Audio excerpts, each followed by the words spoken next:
사도 바울이 로마 감옥에 갇혔을 때 1차로 잠시 석방된 적이 있습니다. 그리고 2차로 다시 감옥에 들어갔습니다. 그리고 그것이 사도 바울에게 마지막이었습니다.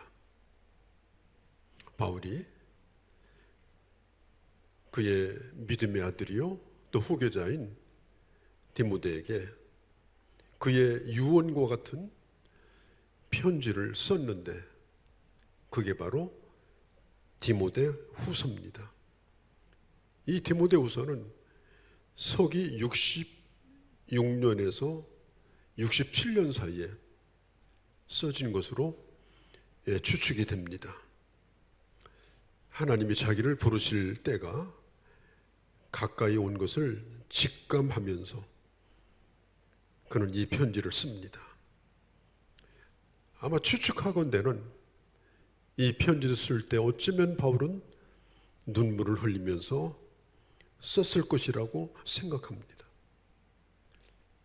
디모데후서 1장 4절에 보면 디모데에게 이렇게 말합니다. 너의 눈물을 생각하며 나는 너 보기를 원한다.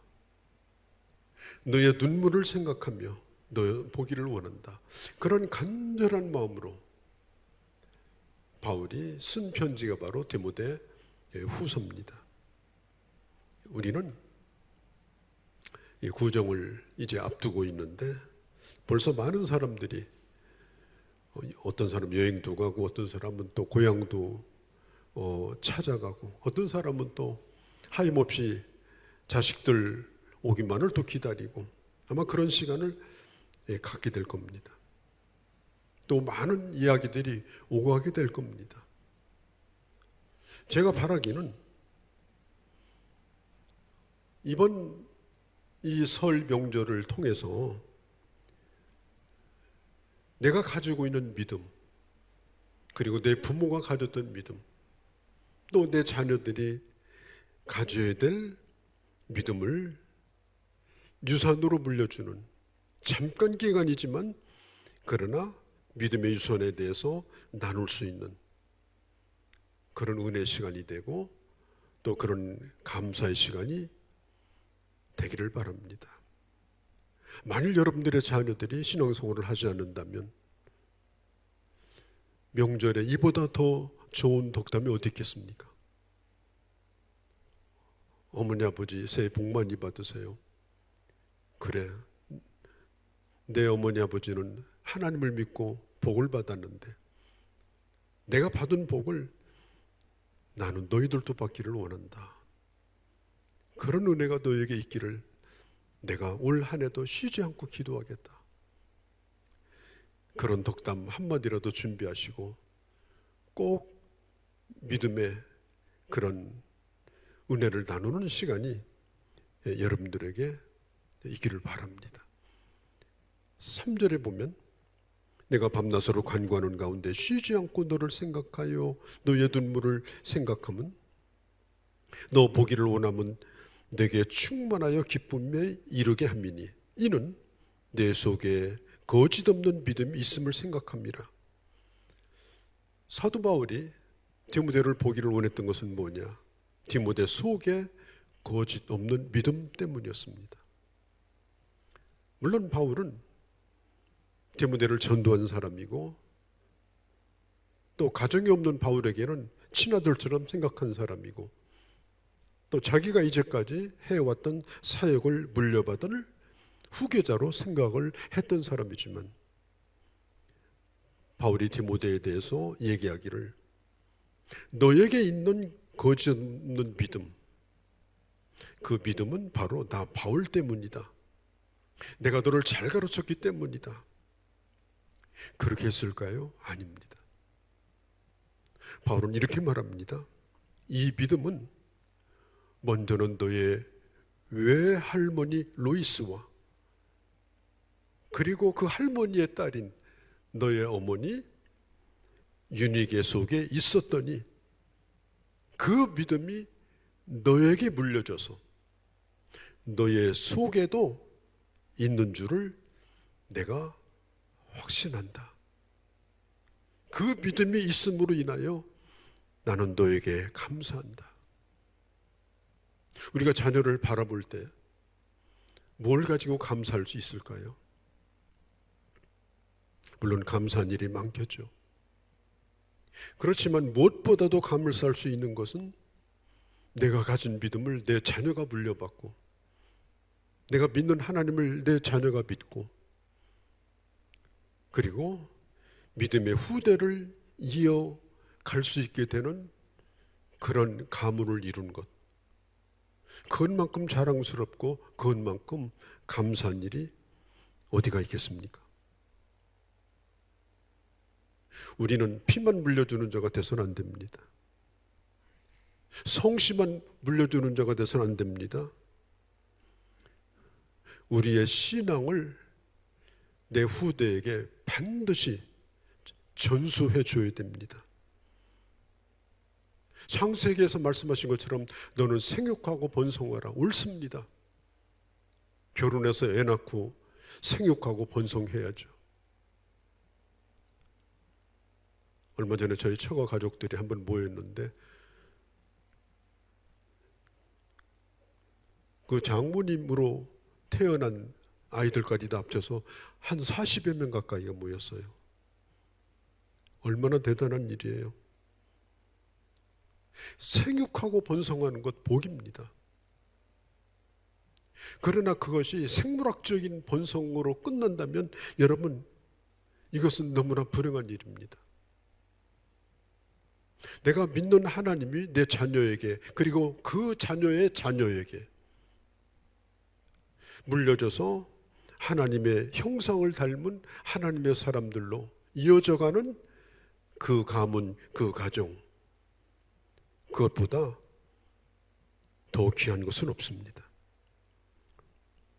우리가 사회에서 어떤 분야에서 성공하는 자녀로 키우는 거 정말 자랑일 수 있습니다. 그러나 그 아이가 믿음으로 사는 자녀가 아니라면 그 아이의 미래를, 그 아이의 가정과 그 아이의 또 그 아이의 자녀를 누가 보장해주고 누가 지켜주겠습니까?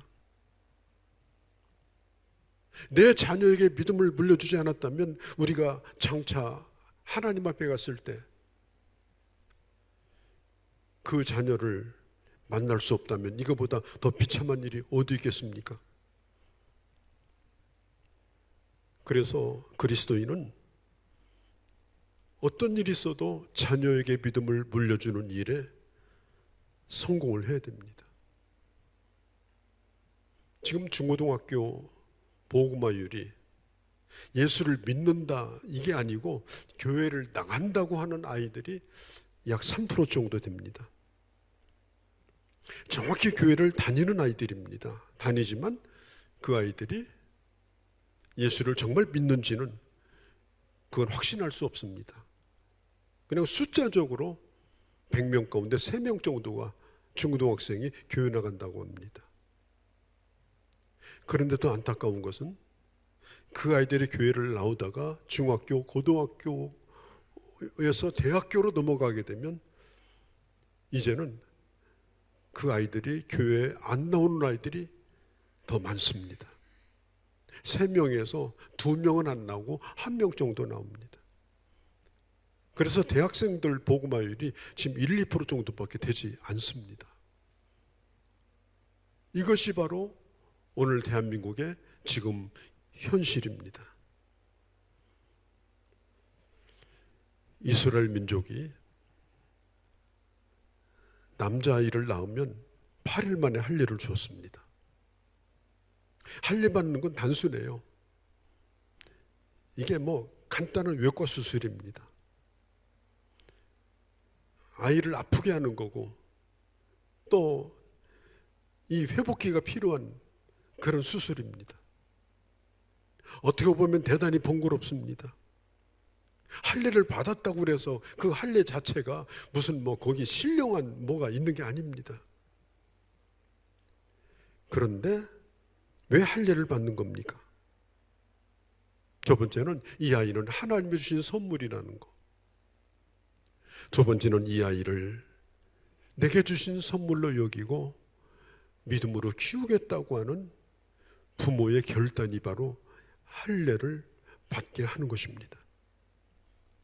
어쩌면 아이를 낳아서 우리 교회도 지난주에 처음에 환영하는 의식을 행했습니다.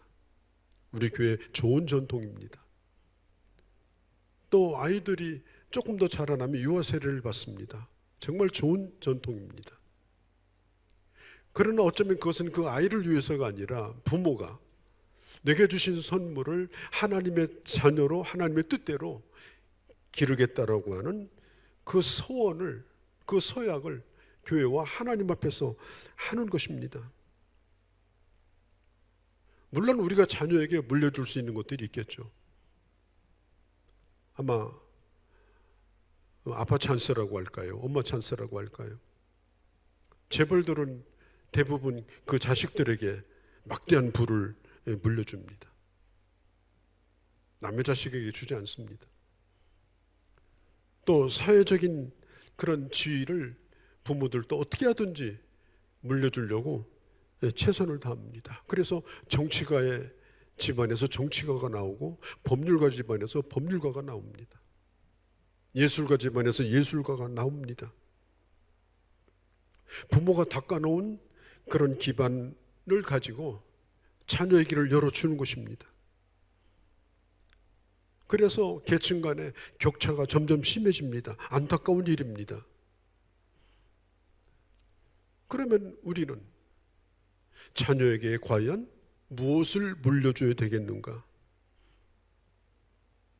가장 중요한 겁니다. 믿음의 대가 끊이지 않도록 해야 됩니다.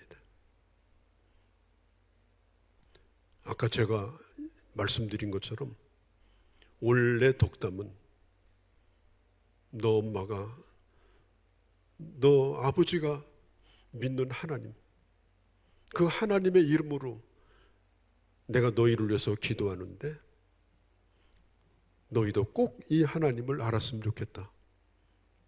그리고 하나님의 복을 받는 내 아들, 내 딸이 됐으면 좋겠다. 여러분 그런 덕담을 마음에 두시고 잊어버리시지 말고 올해는 꼭 그렇게 여러분 해주시기를 바랍니다. 신앙을 전수시키는 게 이게 쉬운 일이 아니에요. 굉장히 번거로운 일입니다. 이스라엘 백성들은요, 1월 14일이 6월절이에요. 우리나라로 말하면 정월입니다. 정월. 설고 같아요. 그러면 6월절 날 가족들이 다 모여서 만찬을 합니다. 양을 잡고 나물을 만들고 이렇게 해서 빵을 먹으면서 만찬을 하는데 그때 그 부모가 얘기합니다.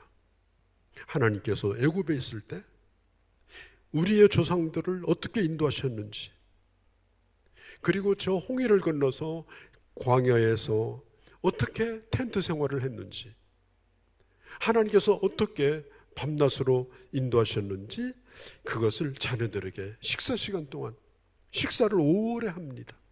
그러면서 그 얘기를 자세하게 합니다.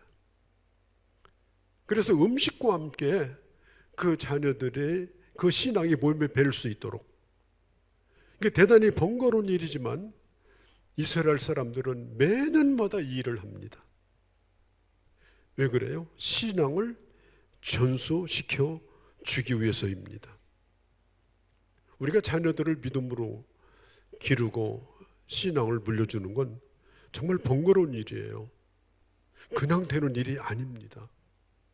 정말 마음을 기울이고 정성을 기울이고, 그리고 하나님의 기회를 주시는 대로 그 자녀 속에 복음이 들어갈 수 있도록, 꼭 그 자녀가 하나님의 자녀로 살 수 있도록 하는 일을 적어도 부모가 자녀들을 컨트롤할 수 있는 그때까지는 최선을 다 하셔야 되는 것입니다. 특별히 자식들은 아버지의 뒷모습을 보고 인생을 삽니다. 앞모습이 아닙니다. 앞에 단 훈장이나 별이 아닙니다. 그가 살아왔던 인생, 그가 어떻게 걸어가는가, 그가 힘들 때 어떻게 살았는가, 그가 가난해졌을 때 어떻게 살았는가, 그런 모든 인생의 그 발자취를 보면서 그 자식은 그 발자취를 따라서 가는 것입니다. 우리가 가는 이 뒷모습은 하나님의 사람의 모습이어야 합니다. 거기에 다른 것이 보이면 안 됩니다. 오로지 자식 성공이고 내가 잘 사는 것이고, 그리고 자식에게 미안하다면 돈 못 물려주는 것이 미안하고, 그래서는 안 됩니다. 어떤 경우에도 사람은, 환경은 다양하지 않습니까? 잘 될 수도 있지만 안 될 수도 있는 거예요. 그러나 그 걸어가는 발걸음이 신앙인의 발걸음, 하나님의 사람의 발걸음인 것을 보여주게 되면 그 자녀도 조심스럽게 그 뒤를 따라갑니다. 그게 옳다고 여기고 따라갑니다. 사도 바울은 고린도후서 6장 10절에 이렇게 말했습니다. 가난한 자 같으나 많은 사람을 부유하게 하고 아무것도 없는 자 같으나 모든 것을 가진 자로다. 바울은 자기에 대해서 그 얘기를 하는 거예요. 나는 가난하지만 많은 사람을 부유케 하며 살았다. 나는 아무것도 없는 자 같았지만 나는 한없이 부유한 자였다. 하나님의 사람은 그런 풍성함과 그 인생의 여유로움과 믿음으로 사는 발걸음을 보여주게 되면 그 자녀는 그렇게 하게 돼 있는 것입니다. 그리고 내가 믿음 생활을 혼자 시작한 것이 아닌 것처럼 우리도 누군가에게 전도를 받았고 누군가의 손길에 의해서 우리는 믿음으로 살 수 있게 된 겁니다. 누군가가 돌봐준 거예요. 고아로 신앙생활을 시작한 사람이 없어요. 믿음의 어머니가 있고 믿음의 아버지가 있고 아니면 믿음의 훌륭한 교사가 내 곁에 있었습니다. 믿음은 혼자 시작하는 법이 없습니다. 누군가가 마음밭을 갈아줘야 되고 누군가가 씨를 뿌려줘야 되고 누군가가 물도 줘야 되고 누군가가 자라날 수 있도록 돌봐줘야 되고, 믿음이 어디 갑자기 하늘에서 떨어지는 게 아닙니다. 그런 많은 과정들, 그런 정성, 그런 관심, 그런 것들을 통해서 한 사람의 마음밭에 싹이 나고 꽃이 피고 열매가 맺는 거예요. 그러면 그 일을 누가 해야 되는 겁니까? 아이들 교회에 오면 일주일 내내 1시간입니다. 1시간도 예배 제대로 드리는 것도 아니에요. 정말 하나님의 말씀 듣고 함께 기도하는 시간은 10분일까요? 20분일까요? 그리고 나머지 일주일 동안은 전부 학교 생활을 하든지 가정 생활을 합니다.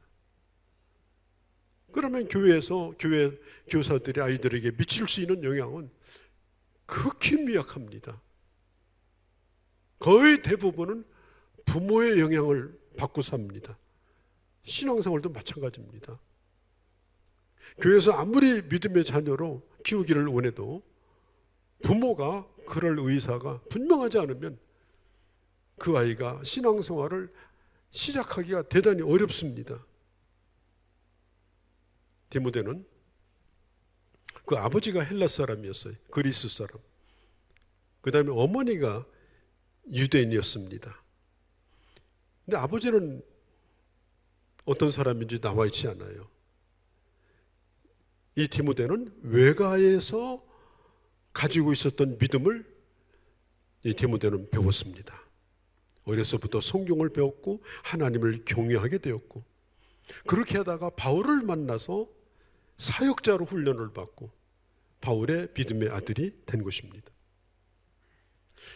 디모데후서 3장 15절에 보면 이렇게 말합니다. 또 어려서부터 성경을 알았나니.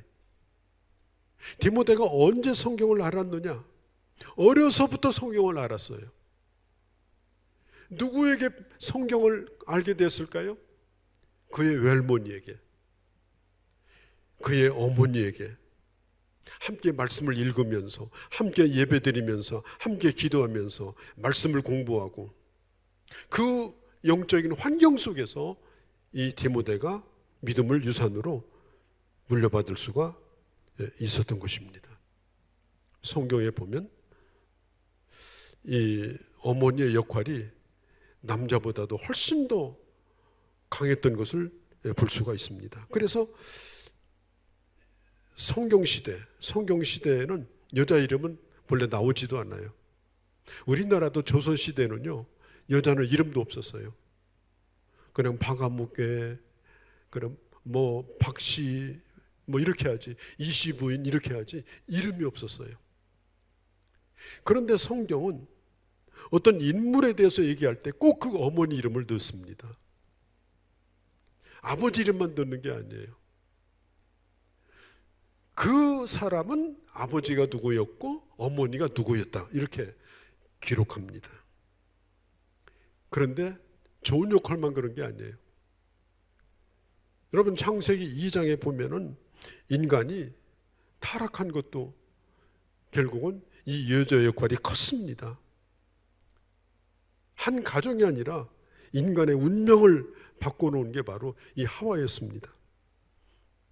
또 성경을 거슬러 보면은 아브라함은 그가 70세가 돼서 집을 나올 때 사라도 이미 나이가 많이 먹었습니다. 아마 사라가 영감 혼자 나가 이랬다면 아브라함이 출발했겠습니까? 어림도 없죠. 자기 남편이 강을 건너겠다고 할 때 그 강을 건너서 가나안 땅으로 들어옴으로 히브리 민족의 조상이 된 것입니다. 이스라엘의 가장 뛰어난 지도자인 모세, 그 모세에게는 그 아버지 아므람이라는 아버지가 있었고 어머니 요게벳이 있었습니다. 그 아므람과 요게벳이 이 모세를 출산했을 때, 그를 강에 띄워서 하나님 앞에 맡겼을 때, 그리고 그 모세의 유모가 되어가지고 요게벳이 그 아이가 말을 배울 때쯤까지 그 아이를 길렀습니다. 마지막 성경에 보면은 이 훗날에 모세가 자기가 누군가를 잊지 않고 있었어요. 40년 동안 애굽의 왕궁에서 왕의 가족의 훈련을 받았는데도 모세 가슴속에 심겨진 그 믿음의 씨앗은 사라지지 않았습니다. 서기 313년에 노마가 기독교를 국가의 종교로 인정했습니다.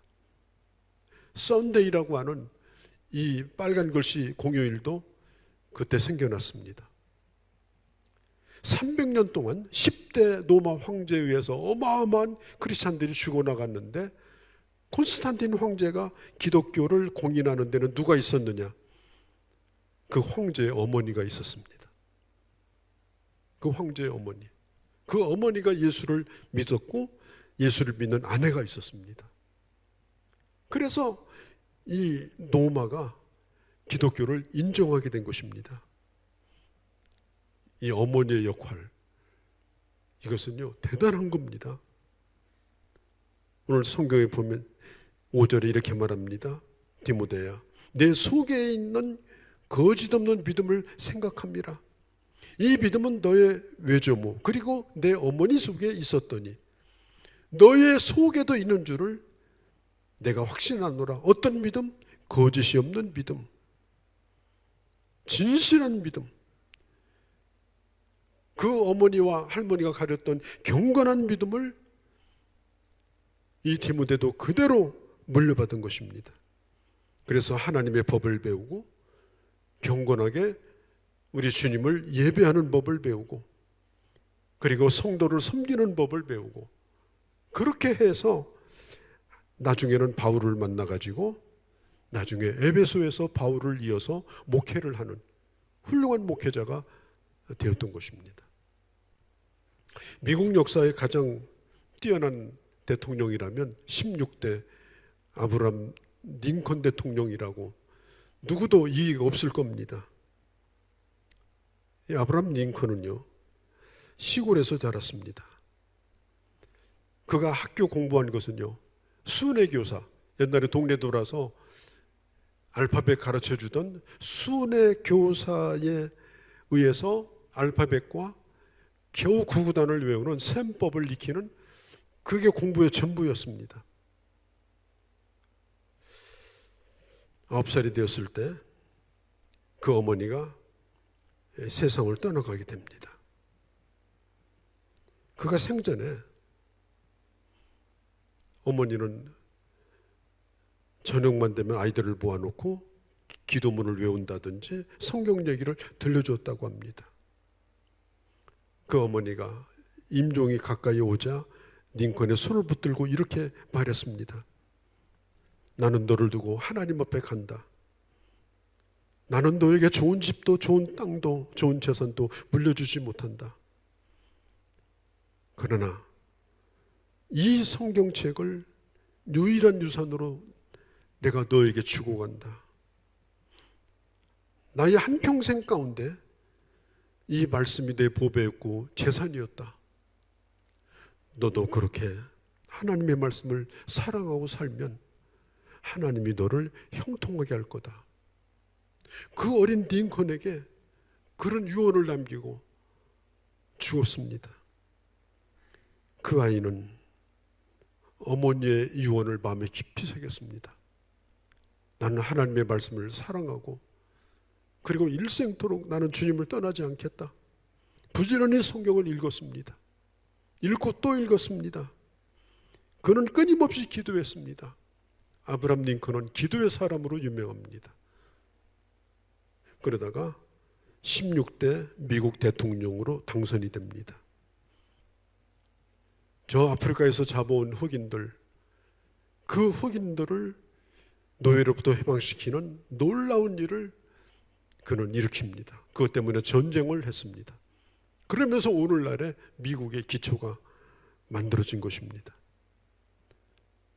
여러분, 그 링컨을 링컨 되게 한 것은 바로 그 어머니의 신앙이었습니다.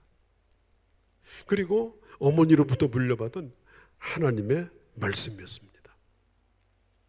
흔히 쉐마라고 하는 이 쉐마는 들으라는 뜻이에요. 들으라. 이 유대인들은요, 이 쉐마를 굉장히 중요시 여깁니다. 우리나라 옛날에 국민교육원장처럼 이걸 늘 외우고 살았어요. 그게 쉐마입니다. 그게 뭐냐면은 신명기서 6장 이후의 말씀입니다. 신명기서 6장 4절에 보면 이스라엘아 들으라. 이게 들으라가 쉐마예요. 쉐마, 들으라. 우리 하나님 여호와는 오직 하나인 여호와시니 5절에 너는 마음을 다하고 성품을 다하고 힘을 다하여 내 하나님 여호와를 사랑하라. 6절에 오늘날 내가 명하는 이 말씀을 너의 마음에 새기고 7절에 내 자녀에게 부지런히 가르치며 너의 마음에 새기고 내 자녀에게 부지런히 가르치며 집에 앉았을 때든지 길을 갈 때든지 누워있을 때든지 일어날 때든지 누구에게? 너 자녀에게 이 말씀을 강론할 것이며 8절에 너는 또 그것을 내 손목에 매어 기호로 삼으며 내 이마에 그것을 붙여서 표로 삼고 9절에 내 집 문설주 바깥문에 그것을 기록해 놓아라. 이게 바로 쉐마입니다. 이스라엘 백성들은 가장 인생의 중요한 목적이 뭐냐? 내가 사랑하는 하나님, 내가 믿고 있는 하나님의 말씀을 자녀에게 전수시켜 주는 겁니다. 그래서 눈만 뜨면 말씀이 보이도록 했습니다. 귀만 열면 말씀이 들려지도록 했습니다. 앉아있을 때든지 서 있을 때든지 잠잘 때까지. 그렇게 해서 그 자녀를 하나님의 자녀로 만드는 겁니다. 그게 이스라엘 백성들에게 부모의 가장 중요한 사명이었고, 그리고 그것이 결국은 그 유대인들을 오늘날까지 살아남게 만든 것입니다. 수천 년 동안 나라가 없이 또 수백만 명이 가스실에서 죽어갔지만 그들은 살아남았습니다. 왜 그래요? 아직도 그들에게는 이 쉐마가 있는 거예요. 그 자녀들에게 목숨을 걸고 말씀을 가르칩니다.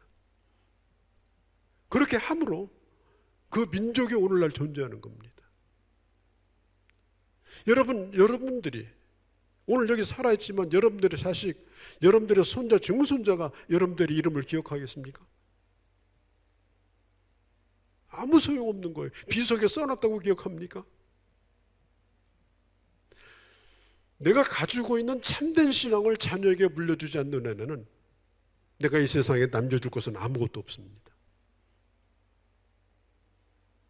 저는 많이 봐왔습니다. 신앙이 좋은 부모님, 심지어 교회 중직자들도 그 자녀가 예수 안 믿는 그런 집들도 저는 많이 봤습니다. 3대 가는 부자가 없다고 말하지만 3대 가는 참된 신앙도 그렇게 많지 않습니다. 내가 예수 믿으니까 저절로 내 자식이 예수 믿는다. 그게 저절로 되지 않습니다. 정말 그렇게 하려고, 그걸 지키려고 해야 됩니다. 그렇게 해야만이 내 자녀가, 내 이름은 몰라도, 내가 누구인지 몰라도 내 5대, 10대, 20대, 30대 그 후손들이 하나님을 믿는 명문의 가문으로 하나님의 복을 받는 자로 살게 되는데, 그 책임이 오늘 예수 믿는 나에게 있는 것입니다. 예수님께서 한 사람 얘기를 해줍니다. 이 사람 나쁜 사람 얘기가 아닙니다. 누가복음 12장에 보면 한 농사꾼이 있었습니다.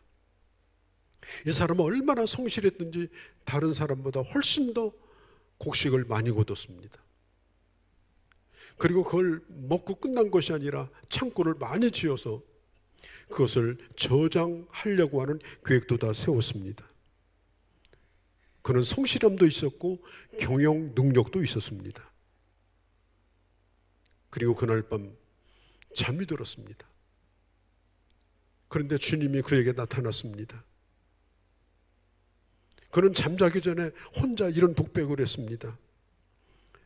끊임없이 나라는 말을 중얼거립니다. 내가 내 곡식 쌓아둘 곳이 없어서 짧고, 내가 이렇게 하리라. 내 곡간을 헐고 내가 더 크게 짓고 내 모든 곡식과 내 물건을 거기 쌓아두리라. 거기다가 이렇게까지 말합니다. 내 영혼아,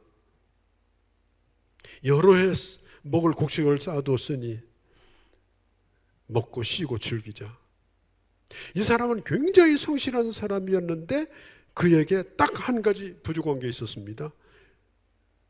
그의 인생은 그 자신이었습니다. 그에게 하나님이 없었습니다. 이웃도 없었습니다. 오직 자신뿐이었습니다.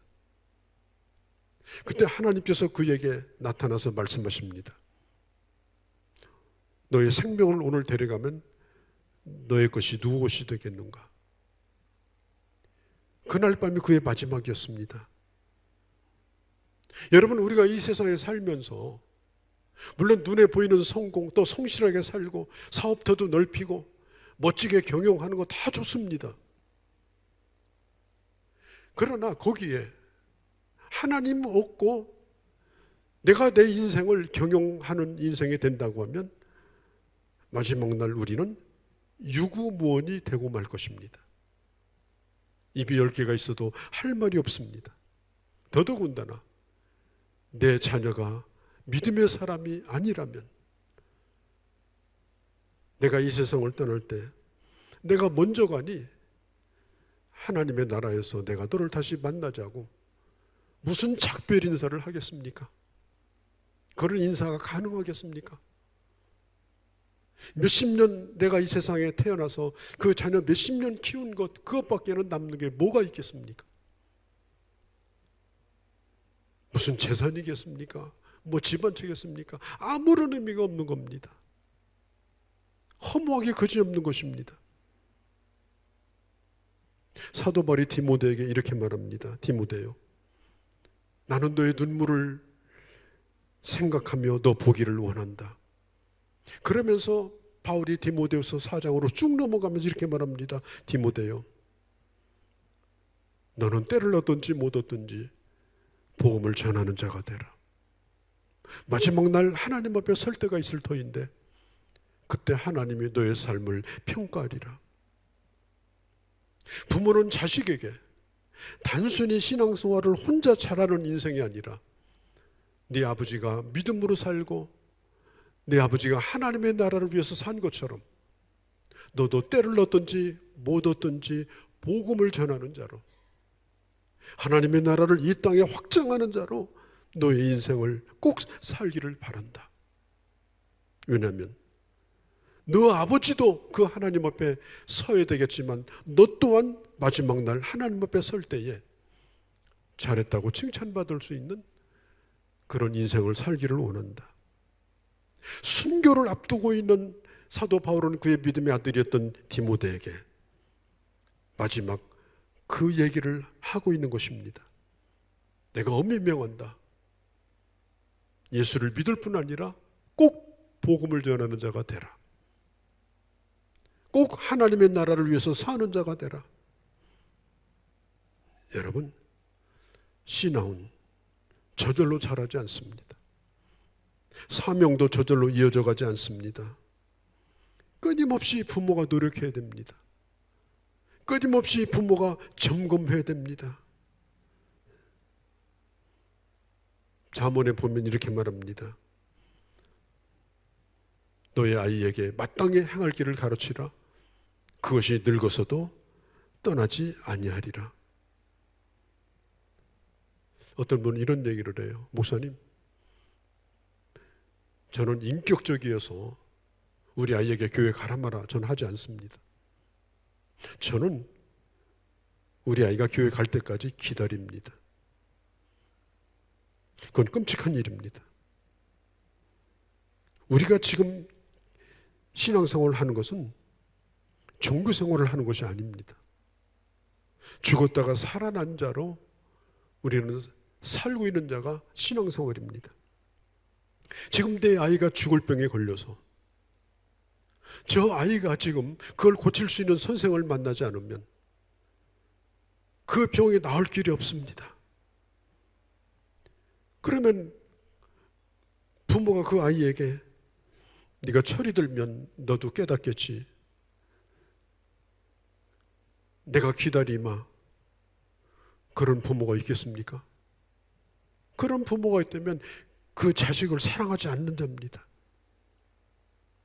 지금 그리스도 밖에 있는 자녀는 죽은 자나 마찬가지입니다. 이 세상을 떠나서 죽는 것이 아닙니다. 살아있으나 죽은 자입니다. 반쪽만 살아있는 겁니다. 내 눈앞에 보이는 자식이 말이죠. 이 얼마나 안타까운 일이에요. 그럼에도 불구하고 네가 알아서 때가 되면 너도 신앙생활을 하면 좋겠다. 여러분, 그게 옳은 겁니까? 가난을 물려주는 걸 부끄럽게 생각하면 안 됩니다. 가난할 수 있습니다. 불신앙을 물려주는 것을 애통하게 생각하셔야 됩니다. 자녀들에게 야, 너 사람들한테 피해 주지 말고 착하게 살아. 그 정도 가지고는 안 됩니다. 하나님을 만나게 해야 됩니다. 진실한 착함이라고 하는 것은 예수 그리스도 안에서 하나님을 만날 때 가능한 것입니다. 신명기 6장 2절 3절 제가 읽겠습니다. 곧 너와 내 아들과 내 손자로 평생에 대해 하나님 여호와를 경외하며 내가 내게 명한 모든 규례와 명령을 지키게 하기 위한 것이며 또 내가 장국해 하기 위한 것이라. 이스라엘아 들으라. 삼가 그것을 행하라. 그리하면 내가 복을 얻고 내 열조의 하나님 여호와께서 내게 허락하심 같이 젖과 꿀이 흐르는 땅에서 내 수가 심히 번성하리라. 믿음의 자녀에게는 하나님께서 반드시 이 땅에 있을 때도 하나님의 복을 주신다고 했습니다. 난 여러분들이 이런 믿음의 유산을 물려주어서 이 땅에서도 자녀들이 하나님의 복을 받고 마지막 날 하나님 앞에 가서 그 자녀를 기쁨으로 볼 수 있는 그런 아름다운 가문으로 영원히 이어지는 그런 부모와 자식의 관계로 이어져 갈 수 있는 그런 하나님의 사람들이 다 되어주시기를 주의 이름으로 간절히 축원합니다. 거룩하신 우리 아버지, 저희 자녀들의 마음을 돌이켜 주옵소서.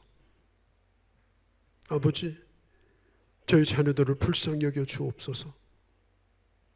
주의 품에 돌아올 수 있도록 하나님 도와주시옵소서.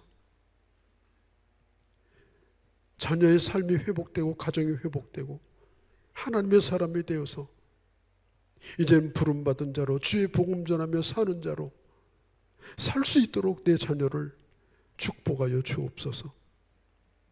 나의 뒷모습을 보며 믿음의 길을 바로 따라올 수 있도록 우리 또한 믿음으로 살아가는 그런 하나님의 사람들이 되게 하여 주옵소서. 우리 주 예수님의 이름으로 기도하옵나이다. 아멘.